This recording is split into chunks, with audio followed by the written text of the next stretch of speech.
弟兄姐妹，我们再过一段时间，我们就要开始今天的崇拜。今天是基督升天主日，求主帮助我们，让我们能够预备好自己，来迎接圣灵的降临。耶稣说：“我去是为你们预备地方去的，我去必要再来接你们到我那里去。”愿上帝帮助我们，让我们能够预备好自己，来朝见上帝，并且等候圣灵的降临，使我们能够来为主做美好的见证。让我们一起来关心教会的各样事工，也为我们今天的崇拜献上祷告，让所有的流程顺序安排、人员的运动都能够让上帝来使用，圣灵工作在我们的当中。我们一起来为今天的崇拜来献上祷告，让我们一起来祷告。慈悲爱我们的天父，感谢你给我们有这样的时间，一起来敬拜你、赞美你、歌颂你。愿你施恩怜悯纪念，也让我们在今天能够将这样的一个祭献上，在你面前，把美好的祭献在你的面前。愿你悦纳我们在你面前的献上，保守我们在你的里面蒙恩。愿你圣灵也临到在我们的当中，运作在我们的当中，让我们所有的人员、运动安排、规划、设备都能够按照主你的旨意来运行。也纪念没有办法来到我们当中的弟兄姐妹，保守他们都十分的平安。他们无论在工作、读书或在任何地方，都有上帝美好的同在。谢谢你垂听我们的祷告，带领我们今天早上的崇拜，在你里面一切蒙恩。感谢祷告，奉耶稣基督的圣名。弟兄姐妹，让我们预备心来参加早上的崇拜。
弟兄姐妹平安，我们开始今日的主日崇拜，安静心，我们跟随神的话，以心灵诚实来敬拜主。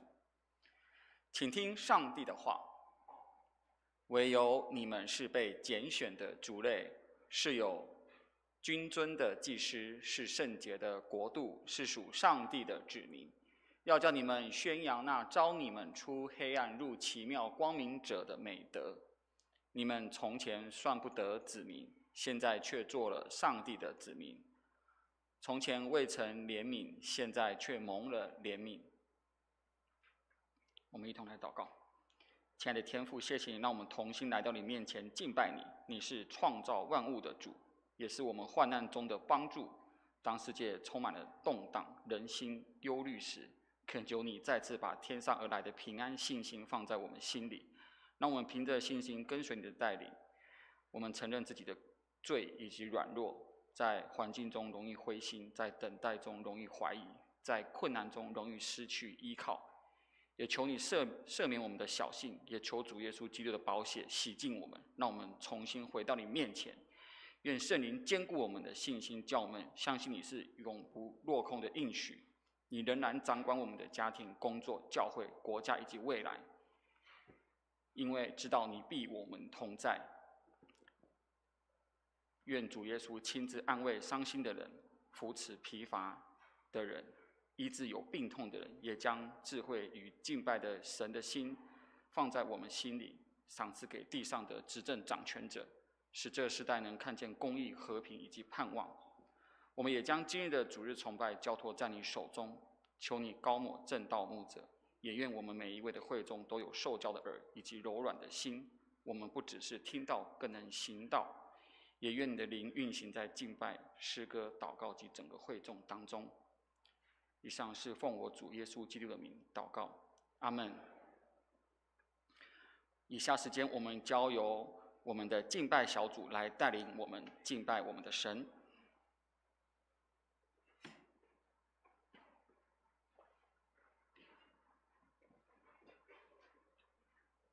各位弟兄姐妹平安，平安。现在让我们一同从座位上站立起来。若身体有不适的弟兄姐妹，我们就请坐在位子上，一样可以用歌声来敬拜赞美我们的主。今天我们带着感恩的心来到神的面前，不管这一周我们经历了忙碌、疲惫，或者心里面有重担，此刻我们都让我们的眼目定睛在这位创造宇宙万物的主身上。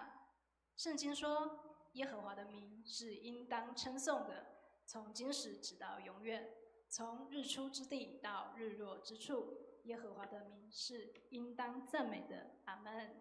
阿们。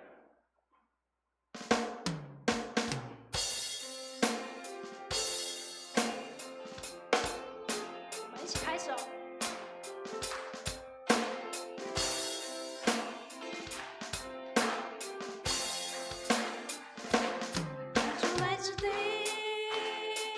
直到日落出的那边，主的名当赞美的。太阳出来之地，直到日落出的那边，主的名当赞美的。我们一起赞美主名，赞美主名。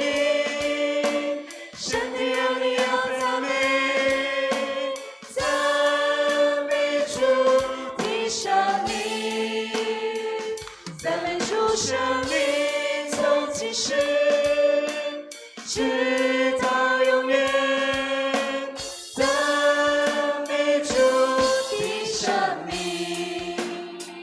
从太阳出来之地，直到日落出的那边，主的名当赞美的。从太阳出来之地，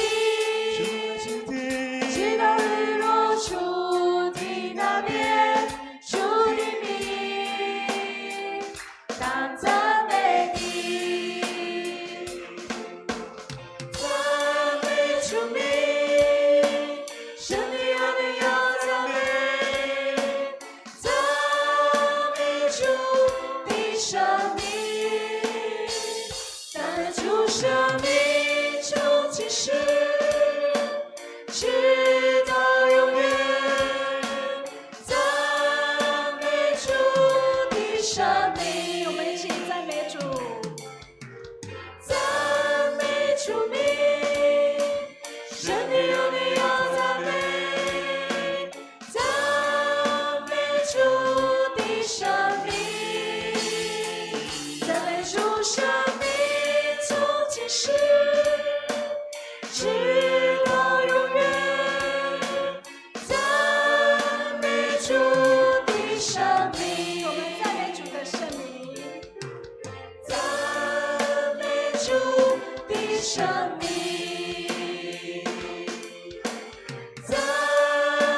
无论是田中的白灵师，也是山顶的白合花，咱全能的天父上帝，予咱的恩典，就亲像海边仔的土沙，遮尔啊济。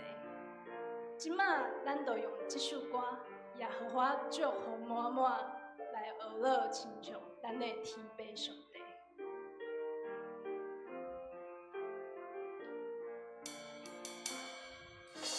山中的白灵丝，无欠缺啥物。山顶的百合花，春天献香味，总是全能的上帝，为你受死真福气，予地上我的家事，献出疼痛的根基。山中的白灵丝，无欠缺啥物。山顶的百合花，春天献香味，总是全能的上帝，为你受死真福气，予地将我的家事，献出疼痛的根基。耶和华祝福满满，亲像海边土沙，阮的主爱直到万世代。我要举手敬拜你，出欢喜的歌声，学路亲像伊名永无山。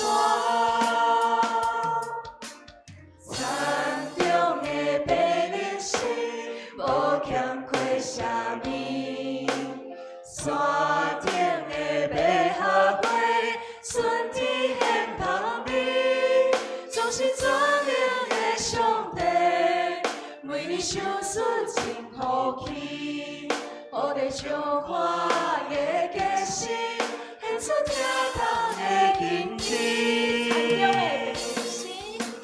山中的白灵丝，无欠缺啥物。山顶的百合花，春天献香味，总是全能的上帝，为你受死真福气，予地将我的家事，献出疼痛的根基。耶和华祝福满满，亲像海边土沙，阮的主爱直到万世代。我要举手敬拜你，出欢喜的歌声，学路亲像伊名永无山。耶和华祝福满满，亲像海边土沙，阮的主爱直到万世代。我要举手敬拜你，出欢喜的歌声，学路亲像伊名永无山。耶和华祝福满满，亲像海边土沙，阮的主爱直到万世代。我要举手敬拜你，出欢喜的歌声，学路亲像伊名永无山。学路亲像伊名永无山。我的心像一样。永无山。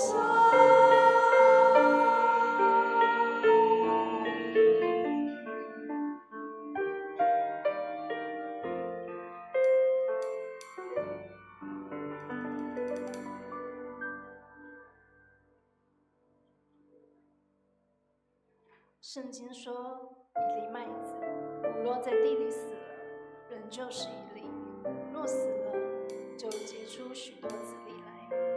主啊，愿我们在敬拜里面与你有更多的亲近，在你的面前，我们放下我们自己的执着，放下我们自己的权利，让你的旨意成就在我们的生命。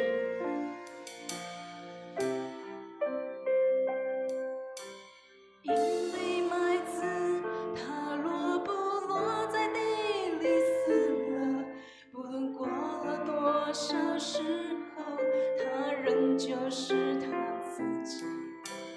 它若愿意让自己被掩埋被用尽，就必结出许多子粒，经历生命的奇迹。一粒麦子，它若不落在地里死了，不论过了多少时候，它仍就是它自己。它若愿意让自己被掩埋被用尽，就必结出许多子粒，经历生命的奇迹。主，我愿意，主，我愿意，让自己像种子落在地里，世上生命必分的生命。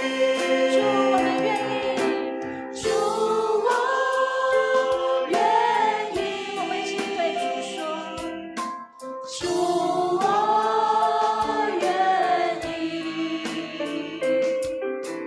放下自以为应得的权利，在我身上成就你旨意。一粒麦子，它落不落在地里死了，不论过了多少时候，它仍就是它自己。它若愿意让自己被掩埋被用尽，就必结出许多子粒，经历生命的奇迹。主，我愿意，主，我愿意，让自己像种子落在地里，世上生命必凡的生命。主，我愿意，主，我愿意，放下自以为应得的权利，在我身上成就你旨意。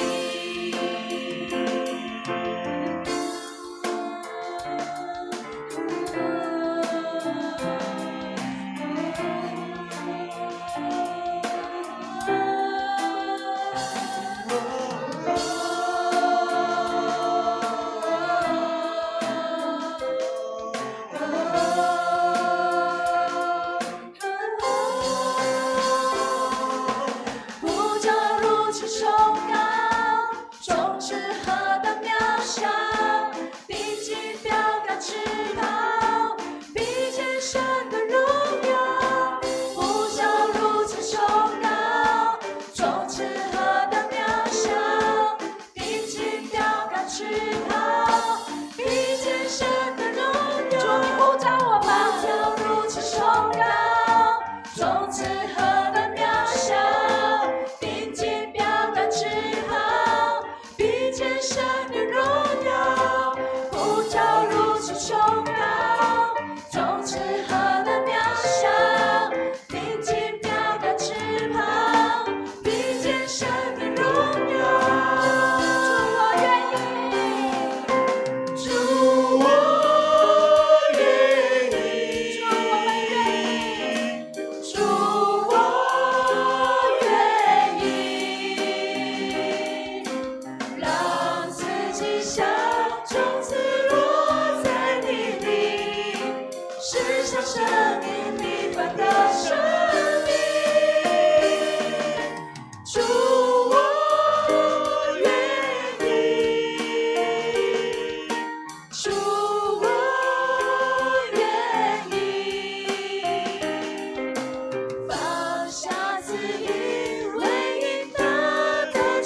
身上成就你旨意。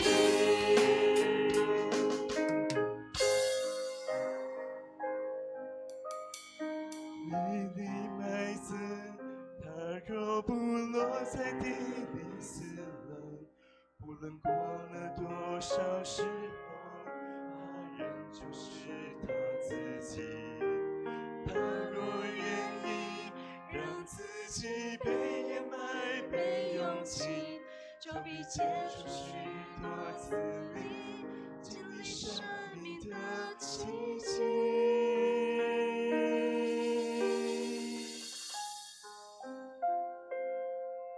主啊，愿你大大的使用我们，让我们能够成为你圣洁的器皿，让我们能够经历从你而来所赐的生命奇迹。阿们。阿们。各位弟兄姐妹，我们仍然站立，一起用使徒信经来宣告我们的信仰，请。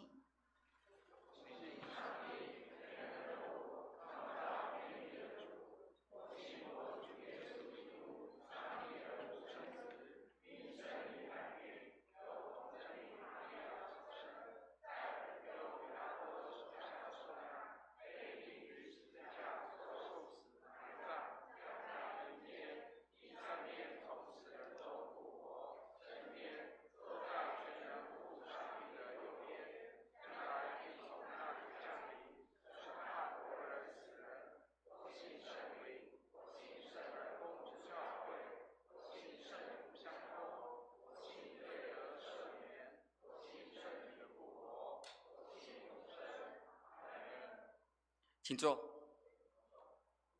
更正，荣耀颂。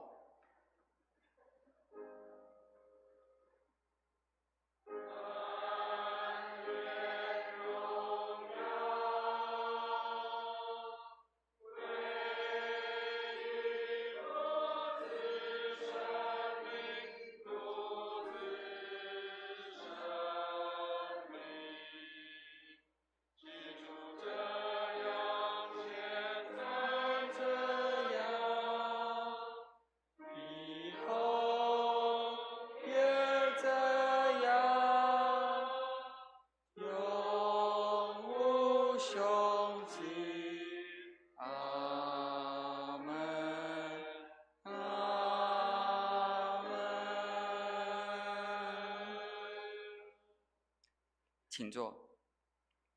我们谢谢伊涵以及敬拜小组，藉由诗歌跟圣灵，让我们能够跟主连结在一起。以下我们以起应的方式来读神的话语。今天的起义经文在诗篇68篇1至10节以及32至35节。诗篇68篇1至10节以及32至35节。由我来起诵读上半节，弟兄姐妹们来应诵读下半节。最后一节呢，我们一起来读。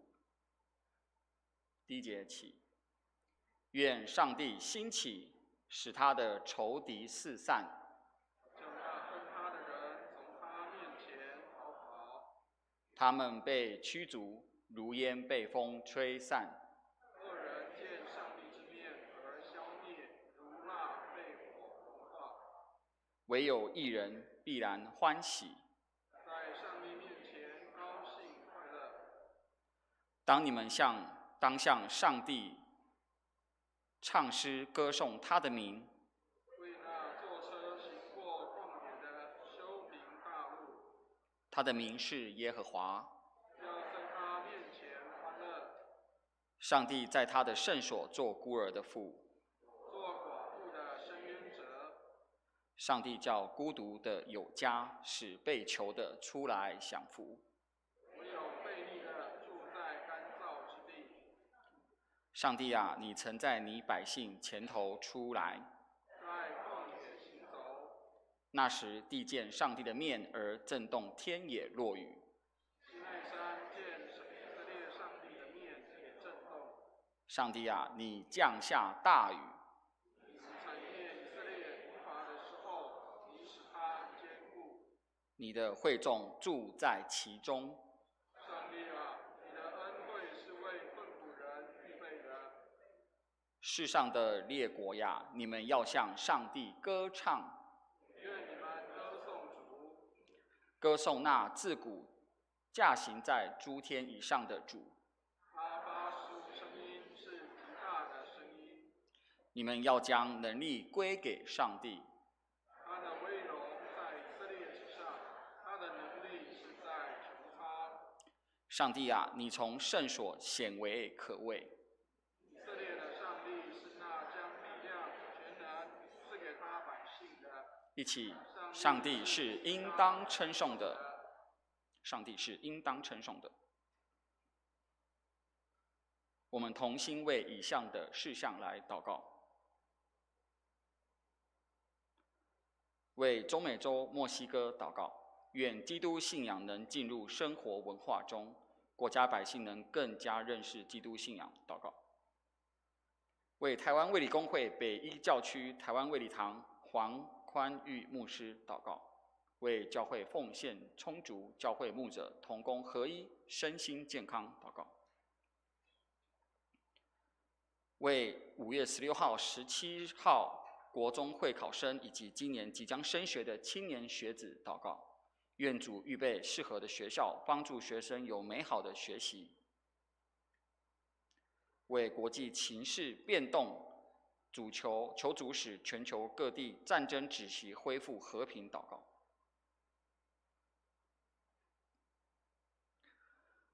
我们一起以主祷文来同声祷告，请。我们在天上的父，愿人都尊你的名为圣，愿你的国降临，愿你的旨意行在地上，如同行在天上。我们日用的饮食，今日赐给我们，免了我们的债，如同我们免了人的债，不叫我们遇见试探，救我们脱离凶恶。因为国度、权柄、荣耀，全是你的，直到永远。阿们。我们一起领受上帝的话。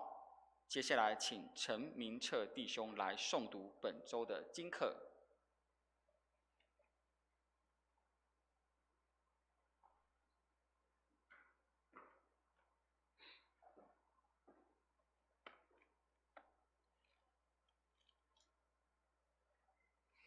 今日经课在约翰福音17章1到11节，教会圣经新约第122页。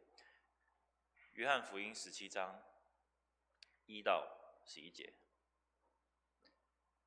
耶稣说了这话，就举目望天，说：“父啊，时候到了，愿你荣耀你的儿子，使儿子也荣耀你，正如你曾赐给他权柄管理凡有血气的，叫他将永生赐给你所赐给他的人，认识你独一的真神，并且认识你所差来的耶稣基督，这就是永生。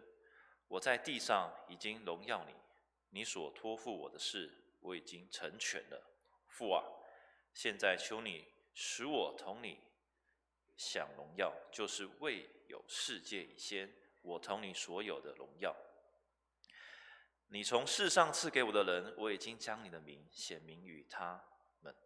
他们本是你的，你将他们赐给我，他们也遵守了你的道。如今他们知道，凡你所赐给我的，都是从你那里来的，因为你所赐给我的道，我已经赐给他们，他们也领受了，又确实知道我是从你出来的，并且信你差了我来。我为他们祈求，不为世人祈求，却为你所赐给我的人祈求，因为他们本是你的。凡是我的，都是你的，你的也是我的，并且我因他们得了荣耀。从今以后，我不在世上，他们却在世上。我往哪里去，圣父啊，求你因你所赐给我的饼保守他们，叫他们合而为一，像我们一样。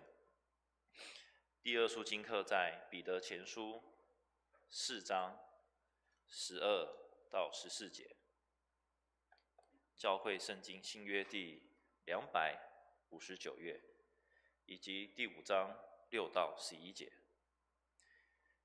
彼得前书4章12到14节。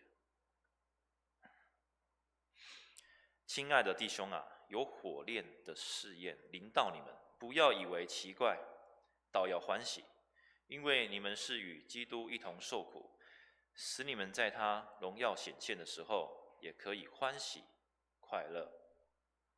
你们若为基督的名受辱骂，便是有福的，因为上帝的荣耀的灵常住在你们身上。第5章6到11节。所以你们要自卑，服在上帝的大人的手下，到了时候，他必叫你们升高。你们要将一切的忧虑卸给上帝，因为他顾念你们。务要谨守警醒，因为你们的仇敌魔鬼如同吼叫的狮子，遍地游行，寻找可吞吃的人。你们要用坚固的信心抵挡他，因为知道你们在世上的众弟兄也是经历这样的苦难。那赐诸般恩典的上帝，曾在基督里召你们，得享他永远的荣耀。等你们战受苦难之后，必要亲自成全你们，坚固你们，赐力量给你们。愿全人归给他，直到永永远远。阿们。以上是上帝的话。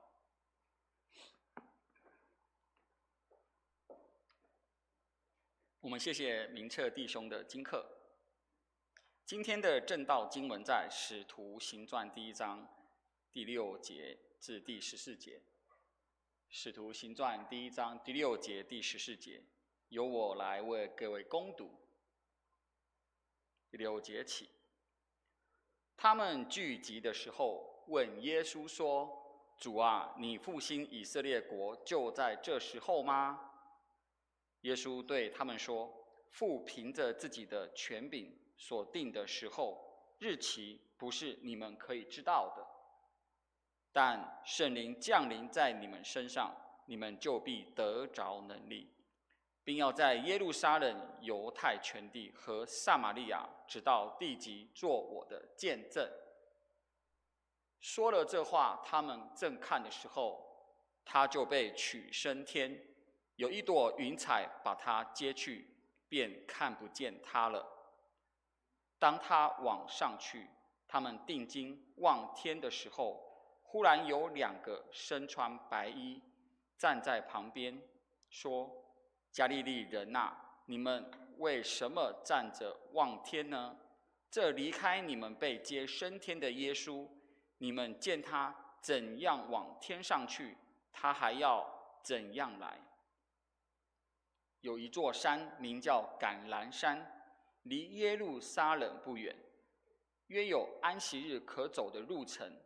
当下门徒从那里回耶路撒冷去，进了城，就上了所住的一间楼房，在那里有彼得、约翰、雅各、安德烈、腓利、多马、巴多罗买、马太、亚勒菲的儿子雅各、奋锐党的西门和雅各的儿子犹大。这些人同着几个妇人和耶稣的母亲玛利亚，并耶稣的弟兄，都同心合意地横切祷告。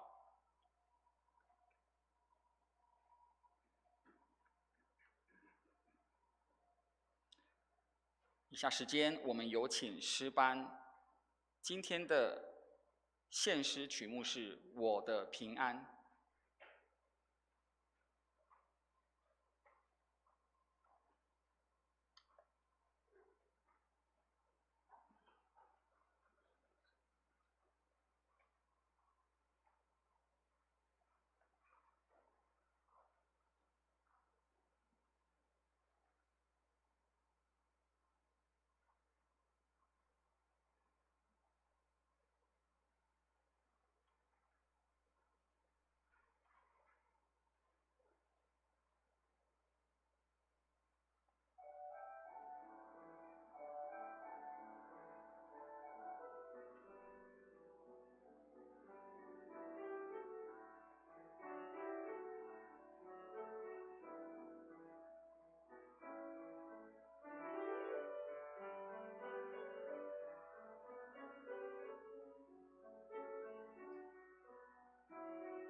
我们感谢诗班用美妙的歌声为我们向上帝献祭。以下时间，我们交由本会的牧师陈伟文陈牧师来为我们正道传讲神的话。今日的正道主题为祷告等候圣灵工作。陈牧师，请。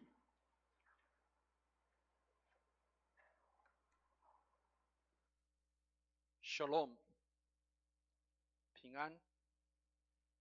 以色列人在见面的时候都会说 Shalom。Shalom 的意思就是平安。很多人会认为说平安应该是指没有事啊。我们曾经讲过，有一个弟兄他说他工作的地方前面种2棵树，一棵是梅树，一棵是这个松树啊。他说为什么？他说轻松没事啊。亲爱的弟兄姐妹，我们很渴望平安，但是事实上我们会发现，其实很多事我们每天要处理很多事。但是，亲爱的弟兄姐妹，我们的上帝是不怕事的，听得懂意思吗？我们的上帝是不怕事的上帝。很多人会觉得，哎呀，有事情真讨厌，有事情真麻烦，有事情真是糟糕。但是，亲爱的弟兄姐妹，我们的上帝是解决问题的上帝，他给我们力量可以解决很多的问题，所以不要怕问题的来临。有主的同在才有真平安，没有主的同在就没有平安。愿上帝来帮助我们。好，开始前跟大家做一点这个工商服务啊。那我们暑假在7月25、26号的时候，我们会有一个夏令营。我们已经睽违很久了，我们自己荣光堂已经很久的时间没有办夏令营。那我们今年终于要开始主办夏令营了。那先跟大家做一点说明啊，这个是我们的今年的夏令营的一个主题跟目标，叫做阳光夏令营啊。这个荣光堂办阳光夏令营啊，希望我们的这个教会能够充满许多的光在我们的当中。那所以我们要邀请弟兄姐妹，我们能够跟我们的邻居或是带我们的孩子们能够来参与今年的这样的一个夏令营的活动。那昨天我们有这个叫做爱家协会来特别来做一个这个叫做说明或是座谈会。那他们就有提到说，现在有很多的教会已经没有儿童主日学，甚至连青少年都没有了。那感谢上帝，我们的教会还算平衡，我们还有儿童主日学，我们的弟兄姐妹也很乐意的把自己的孩子能够带来。我们有青少年，我们有社青，所以我们期待弟兄姐妹，我们能够让教会一直不断的发展，每一个年龄层都有。好，所以今年的暑假我们会邀请我们的孩子们来参加今年我们的国小生，就是国小以下的学生我们会有一个叫做烘焙班，跟另外一个叫做音乐班。那都是找到我们自己教会里面的师资，能够来帮助我们的孩子，那也帮助外面的孩子。当然很多人会说什么叫做外面的孩子，就是还没有进到教会里面来的孩子。那但是牧师要先跟大家讲清楚如果我们邀请了新朋友到我们教会里面来，外面的孩子进来就是我们的孩子所以千万不要说他是外面的孩子，不要他是来到我们教会的每一个人都是我们的孩子。所以我们的孩子我们会有2个班，叫做烘焙班跟这个音乐班。我们希望可以让孩子们在今年的暑假可以有一个很好的学习。那另外还有一个 AI 班，是国中以上的这样的一个班级所以请弟兄姐妹我们为这个关心，为这个祷告。那期待我们的青少年儿童我们能够越发的增长，能够真的有这样的一个预备，让我们能够在未来的年日当中为我们的年轻人，为我们的孩子祷告，让他们能够得着未来的世代。那当然里面可能会有弟兄姐妹说，那我也想参加，那怎么办？欢迎我们当中的成年人，你能够来担任我们的同工但是请记得一定要配合这个我们的这个筹备会的一个安排不要擅自行动就是接受命令之后，我们这个顺服这个调派顺服安排来做这样的一个事工。那求上帝帮助，让我们可以来帮助这些的孩子们能够来健康的成长。那这些需要有人力的支持，也需要有祷告的支持。所以请弟兄姐妹我们在关心的当中，我们也为这样的一个事情来祷告，为老师祷告，为学员祷告，为所有的设备安排来祷告，愿上帝来带领。好，那开始前，当然为什么要铺陈这么多，是因为各位知道我们其实刚刚提到了，我们有很多的事工要做，所以我们更需要常常来祷告，那更需要常常来提醒自己，我们应该怎么样在上帝面前成为一个上帝所使用的器皿。那开始前跟大家分享一个事情，就是因为现在台北或是我们在高雄这边有很多的弟兄姐妹很担心，因为我们有一种小动物常常会跑出来，知道吗？老鼠，对，那个听说台北鼠患很多，其实高雄好像也有所以有很多弟兄姐妹跟牧师讲说，牧师，我们1楼的那个点心摊可不可以这个少一点？万一如果有老鼠去吃的话，怎么办呢？会不会这个就不卫生了好，但是跟亲爱的弟兄姐妹来讲一个事情是，台湾已经从鼠疫地区离开，其实很长的时间，在日治时代的时候早就已经除名了，但是在这个之前，其实台湾也是一个鼠疫地区，是在比这个更严重的，其实造成很多的死亡。各位知道在中世纪的这个欧洲有一种病叫黑死病，知道吗？黑死病其实就是那个鼠疫，但是其实台湾以前早期也有鼠疫的，可是各位知道谁让台湾的鼠疫变成是一个叫做得到免疫的地区有一个人，这个人不是台湾人，他是一个日本人，他叫做高木友之。好，那跟大家解释为什么会提到这个人，因为这个人相当重要。有一个在台湾很有名的一个初代的医生叫做杜聪明，他是杜聪明的老师他从日本就是去念完医学院之后，然后到各个地方去研究，因为当时欧洲也刚从这个黑死病过了之后，他的他们的一些的研究，所以他们去到欧洲，他是留德的，他的太太也是一个德国人，然后他们在欧洲的医学上面，他们去很多的研究，甚至到各个地方，包括到菲律宾去研究这些的鼠疫。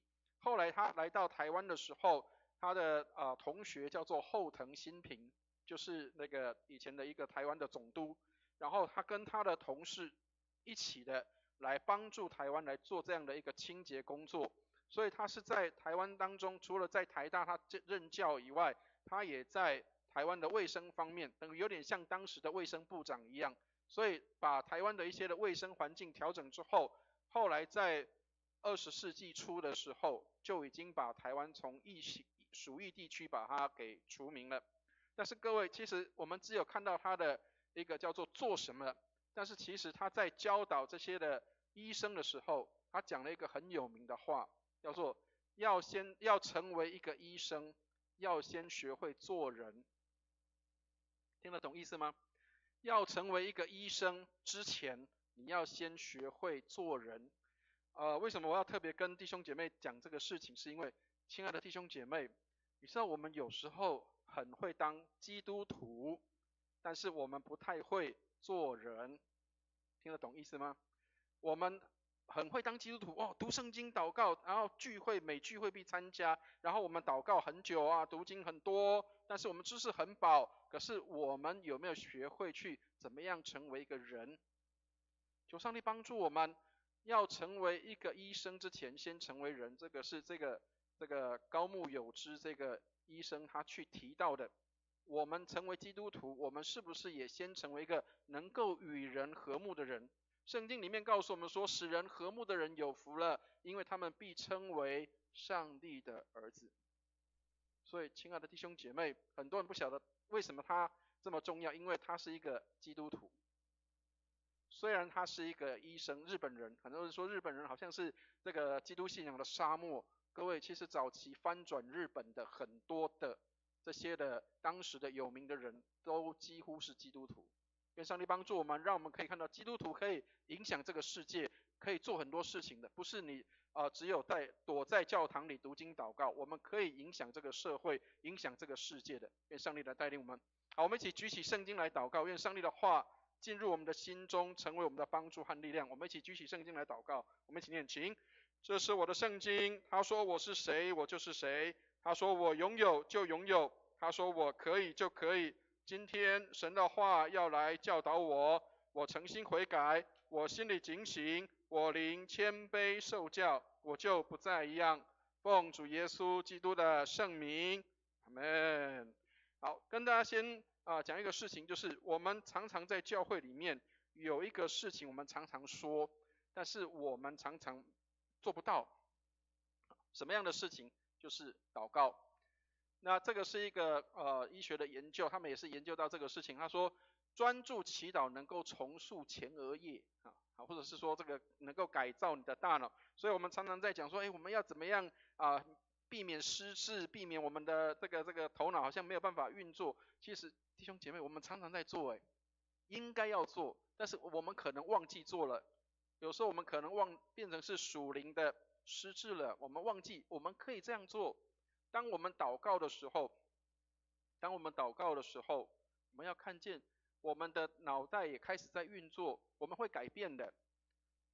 愿上帝帮助我们，让我们能够有改变。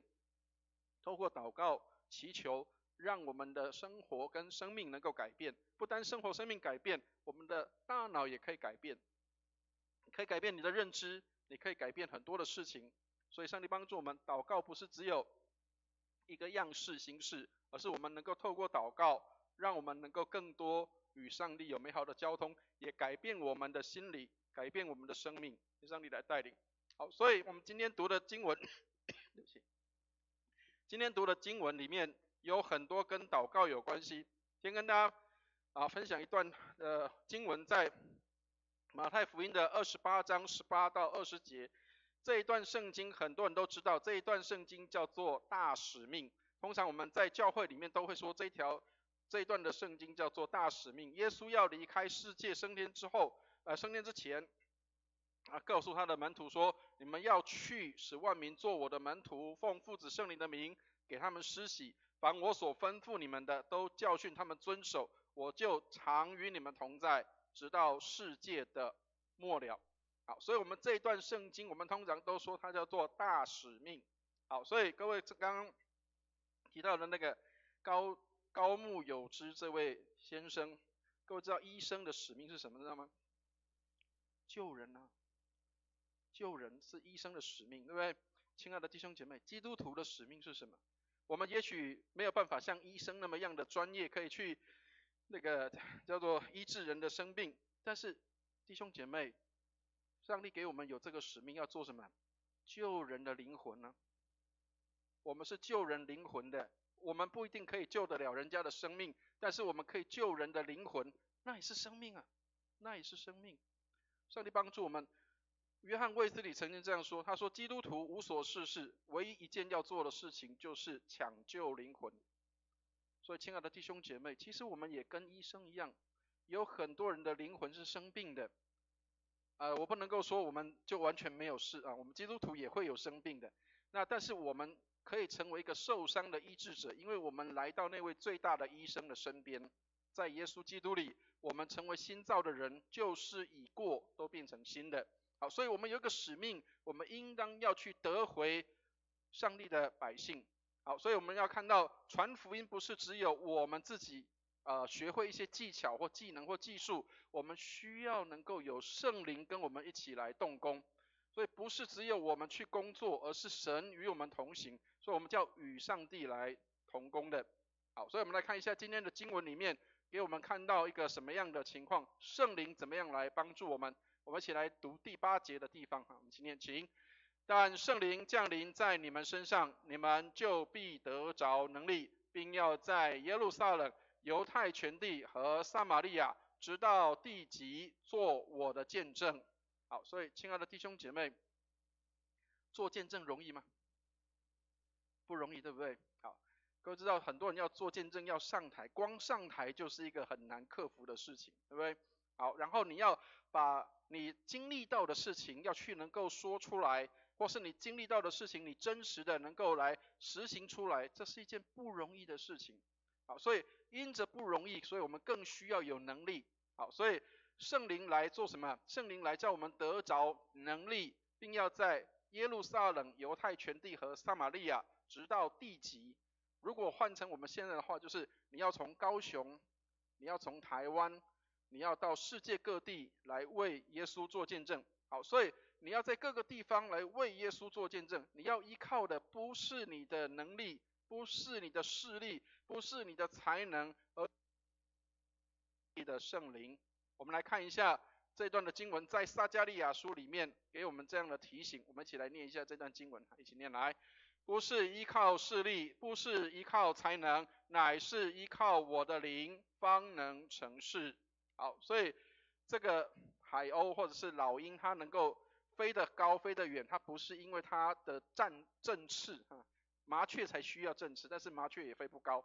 但是越大的鸟，它越不是靠自己的力，它是靠什么？它是靠风啊。所以不是靠它的力，是靠风能够乘上去。所以亲爱的弟兄姐妹，不是靠我们的势力，不是靠我们的才能，是依靠上帝的灵。当然很多人会说，哎，这个汉过那有可能啊，那这个我们常常会需要很多的这个才能啊，会需要很多的金钱啊，会需要很多的势力哈。跟大家讲一个真实的见证。我跟师母在东港，我们在那边服侍的时候，那时候东港卫理堂还在了哈。那东港服侍的时候，我们曾经有过一次也是办夏令营。办夏令营的时候，各位知道布道所小教会其实是没有资源的。你知道我们的点心给孩子们吃什么，知道吗？因为今年我们办夏令营，所以我很感谢上帝哈。我们在教会里面，我们还有很多的资源可以运用。各位知道布道所跟小教会其实是没有资源的，所以我们要常常为布道所祷告。我们在布道所里面的时候，孩子们的点心是什么？一颗酸梅，然后还是去那个大卖场买了很大一桶一颗酸梅，然后他们是怎么吃？他们是排成一排，然后排一排的时候来到我面前来跟我领这个一颗酸梅。好，然后你知道什么东西都没有的时候，一颗酸梅就会是很好吃的点心了，知道吗？啊，所以他们来跟我拿这个点心的时候，他们还拿完之后，哇，好吃哎，然后可以问我说，牧师，我可以再拿一颗吗？我说好啊，那你再去排队啊，你再去排队啊，可以再拿一颗，没有问题的。那时候我的旁边有一个东港长老教会的牧师，这个一个长老啊，东港长老，各位如果去东港看的话，东港长老教会是蛮大的啊，也是100人的教会。然后他在旁边看的时候，他说：“这哪有可能？这不可能的。为什么孩子们一颗酸梅就可以满足他的心呢？”亲爱的弟兄姐妹，别人看作不可能的事情，但是就发生了。别人认为不可能的，它就发生了。亲爱的弟兄姐妹，一颗酸梅可以让一个孩子高兴一个下午。所以，亲爱的弟兄姐妹，上帝帮助我们。当我们拥有更多的时候，我们是不是能够更珍惜上帝给我们拥有的这一切？所以，你如果要让圣灵充满你，你要先倒空你自己，放下自己的骄傲，放下自我，放下这些的东西，需要学习谦卑跟舍己。亲爱的弟兄姐妹，我们很多人领受不到圣灵，为什么？因为我们有很多很多自己，我们有很多很多的自我，我们有很多很多的自己要的东西。我们要圣灵做什么？照着我的方式做，而不是我们要跟随圣灵来行。所以，亲爱的弟兄姐妹，上帝帮助我们，让我们能够学习让圣灵来掌管我们的生命。好，所以我们来看到耶稣要升天的时候，给我们的这些的他的门徒这项的应许。那发生了一件事情，当然就是今天这个主日。我刚开头的时候有说，今天这个主日叫做耶稣升天主日，这个是刚好就是在这个时候发生的。耶稣升天主日是在这个叫做复活节之后的40天，40天的时候，这是耶稣升天的那一天。发生什么事情？我们来看一下11节，我们一起来念一下11节，一起念来。加利利人啊，你们为什么站着望天呢？这离开你们被接升天的耶稣，你们见他怎样往天上去，他还要怎样来。所以，亲爱的弟兄姐妹，我们说耶稣会再来的，耶稣会再来。耶稣怎么再来？他怎么去，他就怎么来。有看到吗？他说：“你们见他怎样往天上去，他还要怎样来。”跟大家解释一下这个事情啊。各位知道以色列人，他们古代的以色列人，他们要结婚的时候，不是马上就可以嫁娶的，因为爸爸妈妈在家里面的身份地位是很高的，特别是爸爸。好，所以如果这一对年轻的男女他们喜欢，他们相恋了，他们想要结婚的话，通常会做一件事情，爸爸会带着孩子这个男生到女方家提亲，然后会讲好聘金，会讲好这个聘金怎么样来运用。好，那讲好之后呢，父亲会带着他的孩子，他这个男生回到他的家，回到他的家做什么？他们要去盖房子。盖房子做什么？因为新娘要来了，所以他要回到爸爸的家的旁边再盖房子。各位有看过三合院知道吗？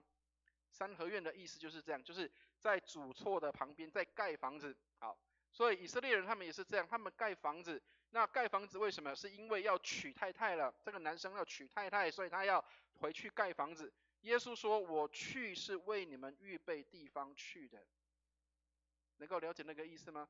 耶稣说：“我去是为你们预备地方的。”所以耶稣为什么要升天去？因为他要为我们预备地方，对不对？好，然后这个孩子，这个男生什么时候可以去娶太太了？不是他的时间，是谁的时间？是爸爸说的算。爸爸说的算，所以爸爸说：“哎，你可以去娶你的太太了。”他才能够去娶他的太太。为什么？因为爸爸要确认一下，哎，你房子盖好没有？你有没有钱可以养你的家呀？所以他去要为他的太太预备地方。他要来的时候是爸爸说你可以去了。所以圣经里面说，耶稣说对他的门徒说什么？他说那日子那时辰你们不知道。所以刚刚经文里面说那日子不是你们可以知道的，因为子也不知道，唯有父知道。所以父亲才能够告诉这个孩子，你要去娶你的太太了。那这个太太，这个未婚妻要做什么？她要在她的家预备，她要在她的家预备，因为要结婚了，她要预备新娘的衣服，她要预备这个叫做要嫁妆，要嫁过去的东西，跟我们华人很像的。所以他们要嫁娶的时候，他们有这样的预备。所以各位亲爱的弟兄姐妹，教会在这个时代里面要做什么？是我们要预备将来要到天上跟我们的主耶稣基督一同的连结。所以我们在等什么？在等耶稣来接我们到他那里去。所以我们现在在做预备。所以预备需要有能力，需要有这些的方法方式。所以为什么教会在这地上要做这些事情？因为我们在预备有一天基督再来的时候，我们要跟他一起连结。好，所以这些的门徒，他们老师不见了，老师离开了，他们开始有很多的担心，但是也有很多的快乐。为什么？因为耶稣给他们应许。真正的平安不是因为环境的顺心，不是因为环境的顺利，而是我们心中充满确信，我们紧紧的抓住了耶稣所给我们的应许。上帝给我们的应许是永不改变的，圣经给我们很多的应许是永不改变的。所以我们不是看环境，而是上帝要透过他的话给我们确认跟确定。亲爱的弟兄姐妹，你看不到耶稣，你看不到圣灵，你看不到天父上帝，但是你可以能够感受到上帝的话是确实而可靠的。所以上帝给你一个确实跟可靠的，不是因为你的环境，而是上帝的话是永远坚立的。耶稣透过圣灵来住在那些信他的人的心中。所以各位，我们下个礼拜就是五旬节，五旬节又叫圣灵降临日，那一天也是教会的生日。因为圣灵降临，所以教会开始运作了，教会开始有能力能够向外传福音，为主做见证。要不然这11个人他们是害怕到死的，他们要害怕躲起来，要躲在那个楼里面，躲在那个马可楼里面，他们害怕，从害怕变成不怕了，从胆小变勇敢了，从一个不敢为耶稣做见证的人成为为耶稣做见证的人。所以我们来看一下这11个人他们是怎么样的一个聚会。我们来看一下13节的地方。好，为什么11个知道吗？有一个不见了，对不对？那个自己好，我们来看13节一起念来。进了城，就到了上主所住的一间楼房的，在那里有彼得、约翰、雅各、安德烈、腓力、多马、巴多罗买、马太、亚勒菲的儿子雅各、奋锐党的西门和雅各的儿子犹大。好，所以总共11个人，对不对？就是刚刚讲的，为什么11个？因为有一个已经很可惜哈，因为这个彼得，耶稣曾经跟他讲说，你要3次不认我，对不对？可是彼得回头了。各位，如果犹大回头的话，我相信耶稣也是接纳他的。好，所以这11个人他们聚集在什么地方？他们聚集在马可楼上。所以，亲爱的弟兄姐妹，信仰不是只有你一个人，千万不要觉得你很孤单，你很寂寞，好像只有你一个人在走天路。各位，我们上个礼拜潘传道讲的道里面提到什么？你不孤单啊，还记得吗？上个礼拜的讲章，你不孤单啊，因为有很多人跟你一起走这个天路，所以不是你一个人。这11个人，他们虽然害怕，但是他们到这个楼上去，一起的祷告，一起的祷告。在这条路上，你永远不孤单。也许你会遇到很多事情，但是请记得有人在为你祷告。所以，亲爱的弟兄姐妹，当你软弱缺乏的时候，千万不要觉得我好孤单。上帝差派许多的人为你祷告，你要勇敢的把你的需要能够告诉那个你可以信任的、愿意为你代祷、愿意为你祷告的这些的弟兄姐妹，让他们常常为你祷告。好，所以为什么我们叫做教会？我们是一体的，我们都从一位圣灵受了洗，成为一个身体。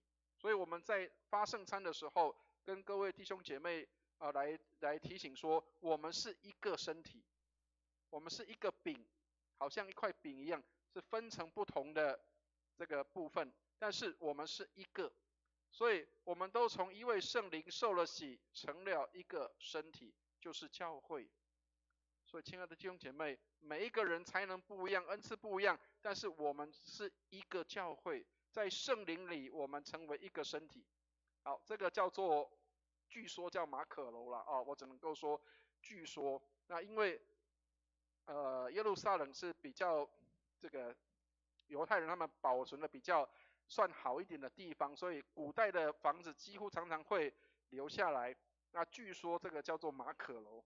那这11个人他们就是跟耶稣在这个楼上面吃那个叫做最后的晚餐，就是我们在圣餐的当中。所以这一栋楼上面，他们曾经一起在那里聚集。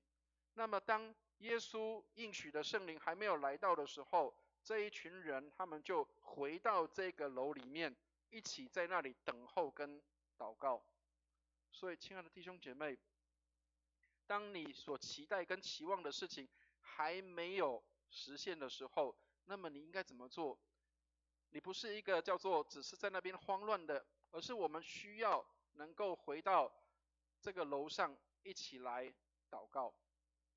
所以，亲爱的弟兄姐妹，当你觉得软弱无助的时候，祷告才是你应该要去做的。对基督徒而言，祷告不是可有可无的，它是必须的，是必须的。所以，亲爱的弟兄姐妹，祷告是必须的。可是很多弟兄姐妹会跟我讲说，牧师，我这个祷告的极限，我大概5分钟就结束了，我没有办法再更多了，怎么办？亲爱的弟兄姐妹，所以为什么刚刚说我们需要圣灵？因为有圣灵帮助我们，我们才能够更多的祷告。我刚信主的时候，我跟我的一个这个在教会里面的一个同伴，我们一起有一个美好的经验，就是我们在那时候当然不晓得那时候叫圣灵充满，但是那个时候我们是很快乐的。为什么？因为在礼拜天的下午没有事的时候，我们就后来一时兴起，我们就在教会里面他拿一本，我拿一本这个诗歌本，好，然后我们就想说，哎，那我们就反正闲着没事，我们就从第一首这个唱到这个最后一首，那个时候了，年轻人的时候啊，好，所以我们就开始在那边唱歌，哇，越唱奇怪，越唱越兴奋呢，越唱越兴奋，越高兴，然后唱到后来真的叫做整本唱完，我们在那里唱歌唱了1个小时。各位，我们敬拜团顶多15分钟就差不多了，对不对啊？我们还是要做礼拜的，但是我们在那里唱了1个小时。然后1个小时完了之后还意犹未尽，我们继续在那里祷告赞美上帝。我们那时候不晓得这叫圣灵充满，不知道在那边赞美上帝1个小时，所以我们等于2个小时的时间，1个小时唱诗，1个小时祷告。我们高兴的要命，不知道为什么，不晓得为什么兴奋，不知道，但是就觉得很高兴。亲爱的弟兄姐妹，如果没有圣灵的帮助，5分钟大概祷告极限了。但是，亲爱的弟兄姐妹，如果你有圣灵的帮助，你可以有更多的祷告。好，所以我们来看一下，不是只有这11个人，还有谁？14节的地方，我们一起来念一下14节，一起念来。这些人同着几个妇人和耶稣的母亲玛利亚，并耶稣的弟兄，都同心合意的恒切祷告。亲爱的弟兄姐妹，玛利亚没有闲着哦，耶稣的妈妈没有闲着，她也去哪里？她也去那个马可楼祷告。所以不是只有这11个，还有一些的妇女一起的祷告。这些他们是初代教会的这些的会友，最早的会友，他们去做什么事情？他们去祷告。弟兄姐妹，有人这样说，主日的讲台是看那个讲员，但是祷告会是看耶稣。听得懂意思吗？主日的人数是讲员的魅力，但是祷告会是看耶稣的。亲爱的弟兄姐妹，你的祷告有多少的时间？你的祷告愿不愿意跟耶稣有这样的亲密的时刻？求主帮助我们，让我们能够回到神的里面，回到跟耶稣一起的时刻。好，所以当我们不知道怎么做的时候，祷告到让我们的情况可以改变，奇迹都可能发生的。相信圣灵的工作，不是你，而是圣灵的工作。所以祷告不是我参加什么祷告会，而是圣灵帮助我，让我可以一直不断的祷告。我相信我们当中有弟兄姐妹曾经经历过方言的祷告，当然我们的卫理会不禁止，但是我们也不特别的去炫耀，因为我们希望弟兄姐妹能够用正常的祷告。但是如果你平常的时候，你可以一个人的时候，请你更多的祷告。前几天跟一个弟兄分享，我说公祷的时候越短越好，但是私人祷告的时候越长越好。你一个人的时候越长越好，把你的心思意念交在上帝的手中。所以圣经说，你们祈求就给你们。圣经里面说祈求就给我们。所以你要圣灵吗？圣灵在我们的里面，要怎么祈求？求圣灵来让我可以领受。跟大家分享一个事情，就是当然可能很多人没有看过牧师用方言祷告啊，我会方言祷告，但是我不会公开的，但是方言祷告是为了什么？是为了要让你的祷告更久，让你的祷告更多，让你的祷告更稳。我以前也没有办法得到这样的恩赐，但是为了要更长时间的祷告，我跟上帝说，主啊，我没有办法用有限的话来告诉你我心中的想望，所以求你让我能够说出来，让我可以能够顺利的说出来。就这样，圣灵就帮助我们可以说出方言的祷告。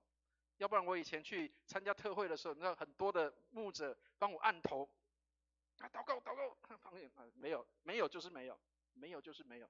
所以亲爱的弟兄姐妹，圣灵随他的意思赐给人，不是你去从谁那里得着，是圣灵要赐给你的礼物。好，所以祷告是属灵的深呼吸，让你的身心灵都能够透气的。如果你觉得有很多气发不出来的时候，如果你有生闷气的时候，你也可以透过圣灵的祷告，让你可以能够透气的。不要害怕圣灵的工作，其实我们教会需要经历圣灵的工作。好，所以今天的经文给我们几个提醒。第一个，如果你期待复兴，那么要祷告，邀请圣灵来工作。刚刚我们的这段经文，使徒行传1章第8节，圣灵要降临在你们身上，必使你们得着能力，从耶路撒冷、犹太全地直到地极做我的见证。所以亲爱的弟兄姐妹，让我们经历圣灵。当然如果你需要更多了解的话，可以来找牧师啊。好，所以圣灵要先改变人的心，人才会接受耶稣。亲爱的弟兄姐妹，要先让圣灵工作来软化人的心，人才能够接受的。所以不是我们多会讲，而是圣灵的工作。好，这段话蛮好的。他说什么？鸽子会停在安静的地方，如果你驱赶的话，它当然就飞走了。鸽子会停在安静的地方，圣灵会停留在降服的心里。因为上帝帮助我们，你让圣灵来工作的话，那么我们需要有一颗愿意顺服上帝的心。愿上帝来帮助我们，让我们能够使圣灵能够降在我们的心中，帮助我们能够有力量。第二个，期待合一，要祷告，邀请圣灵来工作。教会需要合一，那教会的合一要怎么合一？要让圣灵来工作合一。所以很多人都以为说，这个我们资源不多什么我们的设备不够好，我们的人才不够多，抱怨只会让我们困在没有的。那么敬拜上帝的时候，让我们想起上帝给我们拥有所有的一切，求上帝开我们的眼睛，让我们看见我们所拥有的比在这个世界的更多更大。我们能够拥有很多，因为神与我们同在。所以做门徒不是只有在礼拜天我们来做礼拜，而是让我们每一天能够来与主同行的这样的一个经验，让我们能够来参与在这祷告的当中，领受圣灵在我们当中。第三个，期待火热，要让祷告圣灵来工作。我们希望教会能够更火热，那么我们更需要祷告。一个教会的温度不是看它的活动，是看它的祷告会。所以亲爱的弟兄姐妹，当然牧师邀请弟兄姐妹，如果可以的话，礼拜四来参加我们的祷告会，让我们更多来关心教会的事工。当然下个礼拜是因为要年议会了，所以我们会在礼拜三的时候会到这个高雄卫理堂去聚会。但是一般我们都是在礼拜四的晚上。所以亲爱的弟兄姐妹，如果你愿意经历更多圣灵的工作，你也可以在祷告会当中来经历的。圣灵会供应我们一切的需要，我们顺服耶稣需要的一切，圣灵会提供跟供应我们。但是当我们祷告的时候，需要做一件事情，不是一直说话。很多人都以为说祷告是一直说话，其实祷告是需要查验圣灵的工作。圣灵的工作没有中断，一直在做的，从过去到现在直到未来，圣灵都一直的工作。好，所以最后要鼓励大家的就是，教会需要的不是坐满信徒，而是我们要圣灵的充满。求上帝帮助我们，当圣灵充满的时候，这个教会会成为一个活的教会。如果没有让圣灵工作，那么我们就只是一个行礼如仪的一个地方。求上帝帮助我们，让我们看到每一个做礼拜的程序，因着有圣灵的工作，每一样的程序都是活的，每一样的步骤都是活的，我们的每一样的事工也都是活的。愿上帝来帮助我们，我们一起来祷告。亲爱的天父，感谢你给我们有圣灵的经验，让我们的教会也要来领受圣灵，帮助我们，让我们邀请圣灵工作在我们的当中，不是靠我们的势力，不是靠我们的才能，乃是依靠你的灵。谢谢你将你的灵浇灌，好让你的教会能够活起来，成为一个荣耀的教会，成为一个荣光的教会，成为一个主你所使用的教会。谢谢你施恩来看顾，让你的教会满有圣灵，被圣灵来掌管。感谢你垂听我们的祷告，愿荣耀归给主，奉耶稣基督的圣名。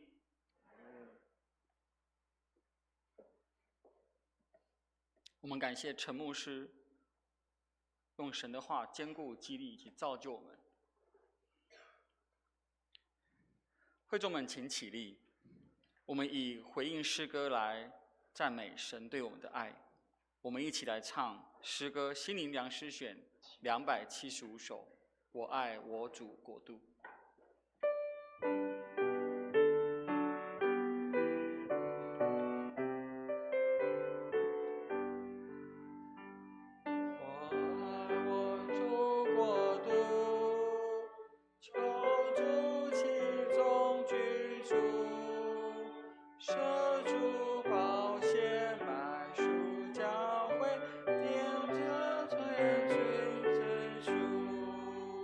我爱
请坐。我们请诗献的同工至台前，请会众们预备心，恭敬地以金钱来表达对上帝的感恩。若是您第一次到教会，还未预备，不了解奉献的意涵，可以安静地让奉献袋经过您身旁即可。我们一同来祷告。亲爱的天父，我们衷心的感谢你，因为我们所拥有的一切都是从你而来的。我们的生命、工作、家庭、生活都是依赖你的恩典所赐。也求你赐给教会智慧，去运用金钱在教会的事工上，让福音能够遍地兴旺。您是配的赞美和感谢。现在我们预备一点金钱，甘心乐意地献上，愿你悦纳。奉主耶稣的名祷告，阿们。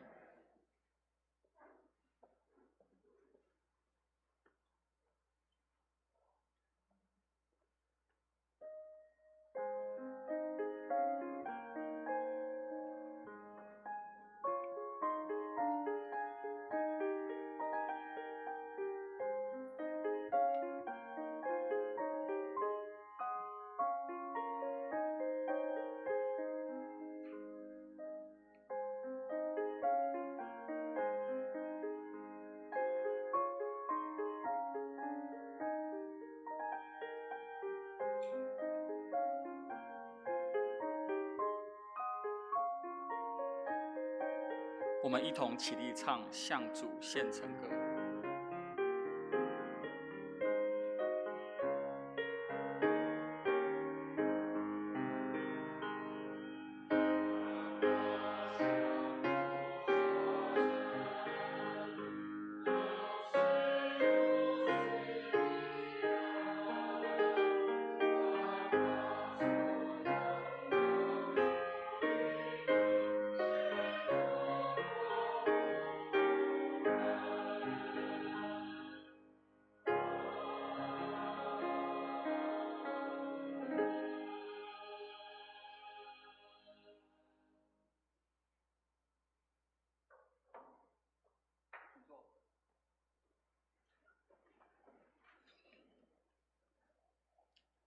本周有新来的朋友们吗？还是没有写单子的？好，我们一同来唱《我们成为一家人》。在唱第二次的时候，弟兄姐妹们可以起来彼此问安，拱手不握手。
来问安。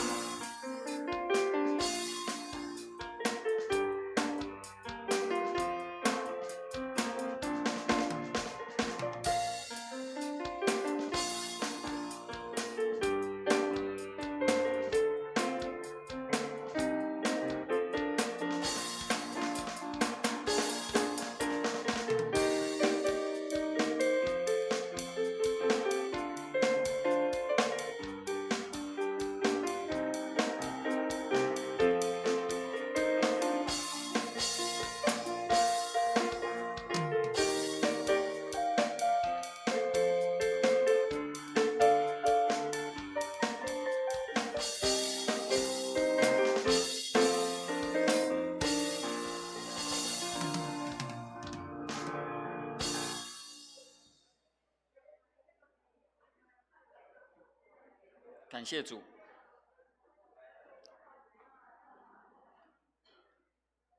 我们一同来关心教会的事工。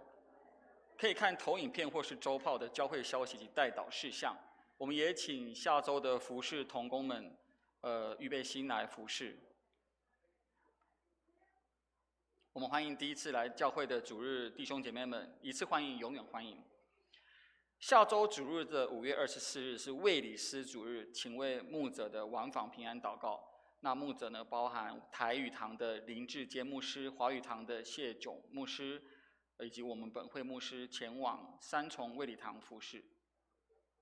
那总会呢，于5月22日礼拜五有东吴大学国际会议厅举行63届的年议会，请为年议会的筹备事工来祷告。而南区的年议会，我们南区年议会的祷告会在5月20日的礼拜三7点半于高雄卫理堂举行，欢迎弟兄姐妹们参加。那也就是刚刚牧师有讲，本周四的祷告会就合并一起举行。教会的社青退休会以及青年户外聚会将于5月23日至24日来举行，请为教会的青少年活动及灵性生活关心来祷告。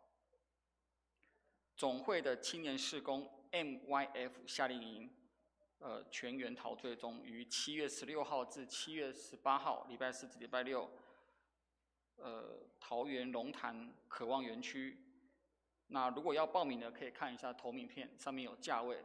那截止日是在这个月底5月31日前，可以找相关的办公室及传道来报名。暑假7月20日及7月26日，教会将举办暑期儿童夏令营暨青少年 AI 营，即日起开始接受报名。那欢迎弟兄姐妹们的儿女以及青少年来参加，也请为夏令营的关心及代祷及奉献。那5月份的执事会议记录，以及4月份的收支表，以及福音车转让的临时会议记录，都已经贴在后面的布告栏，可以弟兄姐妹们关心来祷告。总会的建堂消息，请弟兄姐妹们同心为总会的宣教大楼所需建造的款项来祷告，有求主赐下充沛的资金何其使用，并让有感动的弟兄姐妹们持续为总会的宣教奉献祷告。那如果你奉献为特定的项目，可以在注明上注明为总会建堂奉献祷告。本周的成人主日学上课，欢迎弟兄姐妹们以研读圣经、活出真道为目标，让我们透过学习圣经来活出新生命。那以下就是老师在205教室、201教室以及6楼以及我们的5楼都有相关的课程，欢迎弟兄姐妹们会后参加。牧师有需要报告吗？可以。好，弟兄姐妹，牧师这边做一些的简单的报告哈。那刚刚当然有讲到圣灵，所以如果弟兄姐妹你不是很确定你有没有被圣灵充满，那你可以来跟牧师询问啊。那我们以前曾经有过一个姐妹，她因为在祷告当中全身颤抖所以她就害怕，她说她就不敢来教会啊。那后来我有跟她解释了啊，各位知道在教会的宗派里面有一个宗派叫贵格会，知道吗？Quaker 就是颤抖的意思，所以在上帝面前人应当颤抖啊，所以这个求上帝帮助哈。如果你有经历到有一些特别的经验的话，欢迎来跟牧师做一些的讨论跟分享啊。好，那另外其中几个事情要跟大家做一些的说明。我们的这个 MYF 的夏令营叫做全员陶醉中，那我们已经有把它括号叫陶醉啊，就是要逃离罪的这个事情。那所以求上帝帮助，让我们的年轻人能够在这个营会当中能够有所获得啊。长老会的那个青年他叫 TKC 啦啊，就是丢得高回青年。那我们叫 MYF 是什么 ？MYF 就是 Methodist Youth Fellowship， 就是那个叫做卫理会的年轻人的团契。好，所以如果你不晓得 MYF 是什么哈，可以让大家可以知道这个事情。好，那另外我们有一个很重要的事情要跟大家做一点报告，就是各位如果你发现的话，我们可能如果你到 B1 停车，你会发现我们的福音车已经不见了啊。那跟大家做一个报告，就是福音车因为年纪已经太老化了啊，已经20几岁了。那他上次我们就是到彰化来回有连续3天的时间，后来他在那个高速公路上就挫车了啊。那所以这个请大家原谅这个没办法，那年久失修了啊。好，所以后来我们的执事会有决定说要把它给报废了，因为再修也没办法了啊。好，那但是呢，后来这个修车的那一位修车技工，他就说，那如果你们不要的话，是不是可以卖给我或者是可以那个这个是我用高于这个报废的金钱来跟你们买这个车子。好，那经过我们的执事会的同意之后，我们讨论之后，我们决定是就过户给这个技工，这个帮我们一直以来都帮我们修这个福音车的技工所以我们的车其实是应该要报废的。那但是这位李先生他愿意能够再来帮助，让他再稍微可以运作一下但是为了人员的安全，所以我们还是决定把它就过户给这位李先生，让他来做处理那原则上我们就不会再有这个福音车所以弟兄姐妹，如果我们要外出、要旅游，又或是小组要聚会的话我们就彼此帮忙一下我们有车的或是有需要的，彼此互相能够调一下，然后我们可以互相的安排，能够来车辆的使用。那另外告诉大家一个好消息是，如果你的公车站牌可以做到82号的话，就在我们的教会门口有一个站牌，下来就是到教会了所以如果你刚好可以坐得到82号的公车的话，就欢迎你可以来坐82号公车，或者是你坐到100号或是70号的话，都在我们的三多路口这边可以上下车所以尽量让我们可以多用一些大众交通工具或者是彼此共乘让我们可以有一些的这个对环境有一些的保护。那我们的夏令营的第一堂的圣经课就是我会主讲，就是上帝的创造，那也是要教导我们的年轻孩子们学习去爱护你的资源，爱护上帝所创造的一切那所以我们也希望我们更多的我们大人我们自己先做一个表率，我们尽量减少这些的汽车那个废气的排放，我们多搭乘交通工具公共交通工具，然后来教会里面我们尽量多带自己的环保杯吃饭多带自己的餐具那千万不要这个太多的纸箱纸盒或者是这些纸杯的东西或者是塑胶袋特别现在塑胶袋很贵所以请大家好好珍惜所以就是尽量让我们能够往这个环境保育的方向，我们也能够来成为孩子们的榜样，请上帝来帮助。好，以上是有关肢体消息方面呢，会众们可以参阅周报，来为肢体不适的弟兄姐妹们祷告。会众们请起立，我们来唱3-1颂。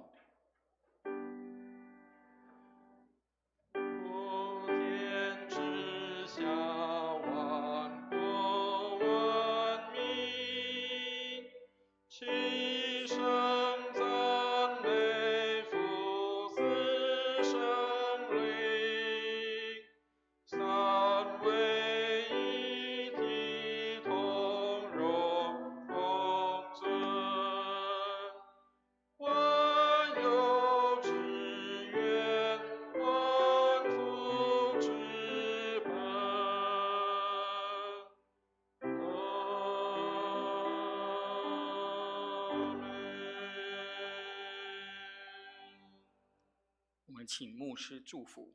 弟兄姐妹，我们一起来领受祝福。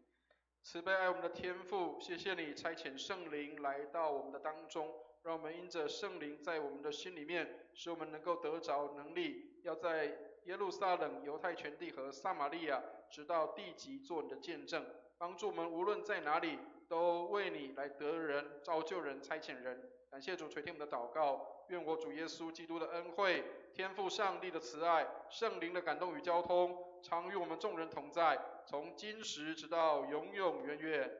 阿们。阿们颂。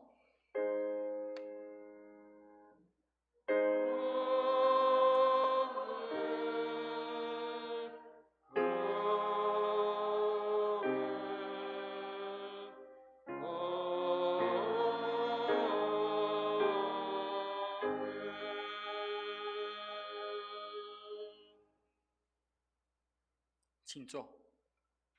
殿乐。请会众们在殿乐中默祷，为我们今日的报告事项、肢体消息，心里有忧伤、身体病痛，特别需要祝福的会众们，可以进前来，由牧师来亲自为您祷告。今天的聚会到此结束，上帝爱你们，也愿上帝永远祝福你们。